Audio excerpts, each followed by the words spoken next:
예배의 기쁨.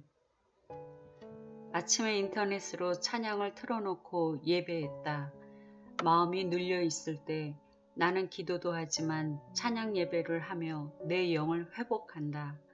처음에는 겨우 목소리를 내며 찬양을 따라 부르지만 곡이 더해지며 기쁨이 넘쳐 주님을 높이며 선포한다. 주님이 임재하시니 내 눈에는 눈물이 쏟아진다. 예배로 내 영은 충만해지고 승리했다. 신앙생활을 오랜 기간 했지만 뒤돌아보면 진정한 예배를 안 지는 그리 길지 않은 것 같다. 2002년도에 예수님을 인격적으로 만났는데 가장 두드러진 변화가 예배였다. 이전의 예배와 이후의 예배는 엄청난 차이가 있다. 청년부 때도 나는 예배하기를 좋아했다. 찬양 부르기, 좋은 설교 말씀과 통성 기도 등 축 처진 내 상태는 예배가 끝나면 기쁨으로 채워지곤 했다. 찬양이 신선하고 가사보다는 곡조가 좋으면 신이 나서 불렀다. 음악적인 요소가 뛰어난 곡들을 좋아했다. 나는 예배를 통해 항상 뭔가를 얻어야 한다는 생각이 컸다. 특히 설교 말씀을 들으며 영혼의 깨우침이 있기를 무척 원했다. 또한 세련되고 웅장하고 조직적으로 잘 갖춘 예배를 좋아했다. 결혼하고서는 주님 위에 섬기겠다고 봉사에 열올렸지만 일에 치우친 나머지 내면은 점점 주님과 멀어졌다. 예배 시간에 항상 졸았음이 그 증거였다. 감겨지는 눈꺼풀과의 전쟁을 치르며 예배를 어떻게 드리는지 정신이 없었다. 예배 시간이 괴로운 시간이 됐다. 나는 내 영혼이 잠든지도 모르고 예배 인도자의 탓을 했다. 갈수록 예배의 은혜 받지 못하니 내 영혼은 피폐해졌다. 보다 못한 주님은 고난을 주셔서 내 영혼을 깨우셨다. 고난을 통과하며 예수님을 진정으로 만났다. 나는 그분이 나를 오래도록 지켜보며 기다려 오셨다는 사실을 알게 되었고 회개의 눈물을 쏟아냈다. 다시는 하나님과의 관계를 소홀히 하지 않겠다고 결심하며 주님께 초점을 맞췄다. 그러자 예배 시간이 달라졌다. 더 이상 예배를 형식적으로 드릴 수가 없었다. 보이지 않는 주님이시지만 느껴졌다. 그분이 항상 나와 함께 하심이 의식되니 삶의 태도뿐 아니라 예배 자체가 변화되었다. 그 전에는 멋진 찬양곡을 부르기 원했다면 이제는 하나님 자체를 높이는 찬양곡을 부르고 싶었다. 하나님의 속성이 드러난 가사, 그분이 행하신 일을 찬양하는 가사들이 위주였다. 노래가 음악적인 요소가 뛰어나든 아니든 상관없었다. 익히 알고 있어도 부를 때마다 내 영혼은 떨렸다. 찬양을 하면 감격에 차올라 눈물이 끊임없이 쏟아졌다. 찬양하다가 임재 속에 들어가 주님의 감동을 받곤 했다. 하나님의 기뻐하심이 느껴지니 감격은 계속 이어졌다. 전에 설교를 통해 은혜 받는 것에 중점을 둔 예배였다면 이제는 찬양으로 하나님을 경배하고자 하는 마음이 커졌다.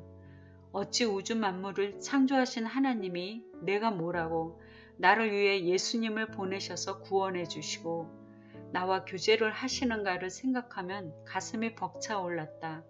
그래서 내가 뭔가 얻어야 한다는 관념에서 벗어나 영과 진리로 예배하며 하나님을 높이길 진정으로 바랐다.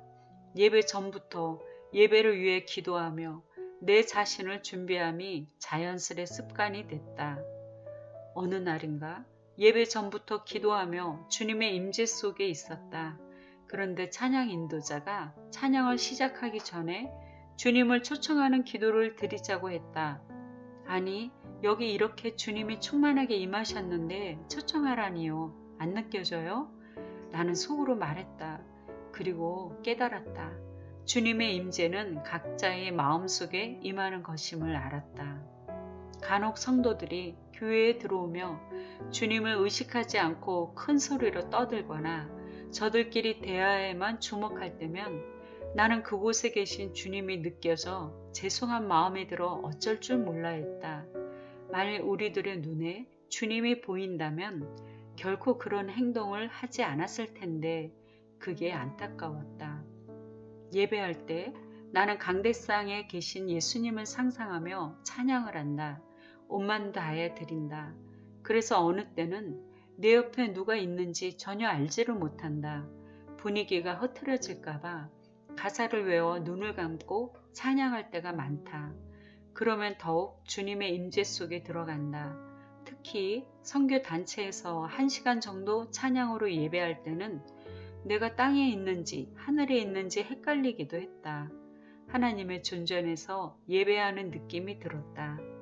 그 당시 인근 교회에 찬양 집회가 있다고 해서 우리 교인들을 데리고 참석을 한 적이 있었다. 전문 찬양단의 뜨거운 찬양 인도로 분위기는 무르익었다. 중반쯤 찬양팀의 목사님이 나오셔서 찬양을 할 때 제한하지 말고 악기를 사용하든지 손뼉을 치거나 춤을 추든지 마음껏 표현하여 주님을 높이라고, 그러면 능력이 나타나고 영광을 주님께 돌린다는 말씀을 하셨는데 내 마음에 감동이 되었다. 그리고 다시 찬양이 시작되었는데 어머나, 이게 웬일? 예수 나의 첫사랑 대신에 찬양곡에 맞춰 내 몸이 저절로 움직여지는 게 아닌가. 나 홀로 벌떡 일어나 옆에 통로로 나가 마구 춤을 추고 있었다. 그건 내 의지가 아닌 내 안에 강력한 힘이 나를 이끌어 간 것이다. 잠시 내 정신이 돌아오면 부끄럽기도 했지만 하나님이 기쁘게 받으심을 느껴 몇 곡을 그렇게 춤췄다. 그날 찬양팀은 그런 내 모습을 보고 더욱 은혜 받았다고 전했다. 예배는 하나님에 대한 굶주림을 채운다. 주님의 이름을 높이고 경배를 하는 중에 내 영이 충만해진다. 좋은 예배는 주님을 갈망하는 예배 인도자에 따라 결정되어진다. 더불어 굶주려 있는 예배자의 상태에 따라 주님이 임재하신다. 예배의 형식을 떠나서 주님을 간절히 사모하는 곳에 주님은 임하시고 영광을 받으신다.